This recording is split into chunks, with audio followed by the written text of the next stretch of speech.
नमस्कार। आज हम हिंदी व्याकरण के एक महत्वपूर्ण विषय के बारे में चर्चा करेंगे। वाक्य चाहे कोई भी हो, कैसा भी हो, उसमें एक महत्वपूर्ण जो विषय होता है वो होता है क्रिया।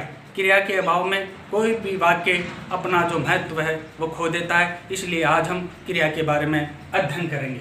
क्रिया, जिसको साधारण शब्दों में कार्य भी कहा जाता है, इसकी परिभाषा देखेंगे।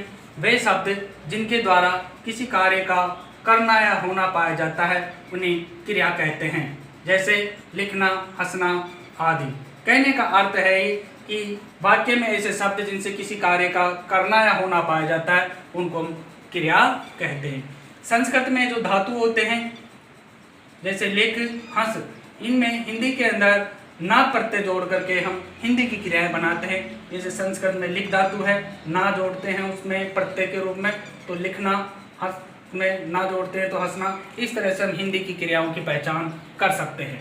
अब आता है क्रिया के प्रकार। कर्म के आधार पर हिंदी में क्रिया के दो भेद माने जाते हैं। पहला है अकर्मक क्रिया, दूसरा है सकर्मक क्रिया।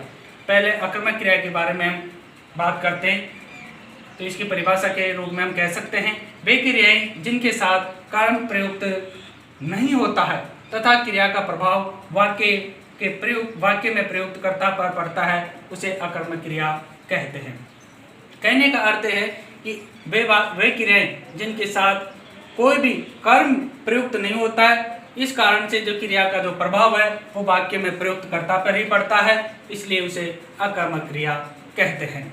जैसे टीना सोती है, कुत्ता भौंकता है। टीना यहाँ पे कर्ता है, सोती है क्रिया है, कर्म किसी प्रकार का यहाँ पे उपलब्ध नहीं है, अतः संपूर्ण जो फल है वो कर्ता पे पड़ रहा है, इसलिए इसे अकर्मक क्रिया कहा जाएगा।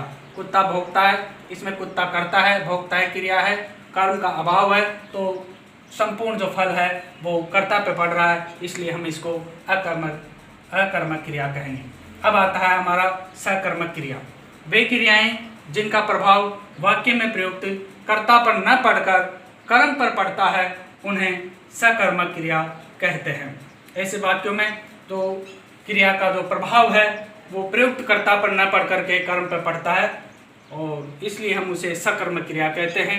नीतू गाना गाती है, नीतू यहाँ पे कर्ता है, गाती है क्रिया है, गाना कर्म है, संपूर्ण जो फल है गाती है क्रिया का वो गाना पे पड़ रहा है, इसलिए यहाँ पे ये सकर्मक है।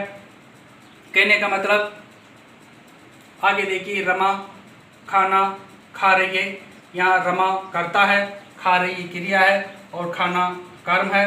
खा रही क्रिया का संपूर्ण फल खाना पे पड़ रहा है, इसलिए यहाँ पे हम सकर्मक क्रिया कहेंगे। इस तरह हमने देखा कि क्रिया का अर्थ है करना या होना, और इसके दो भेद हैं, सकर्मक और अकर्मक, कर्म के आधार पर। धन्यवाद।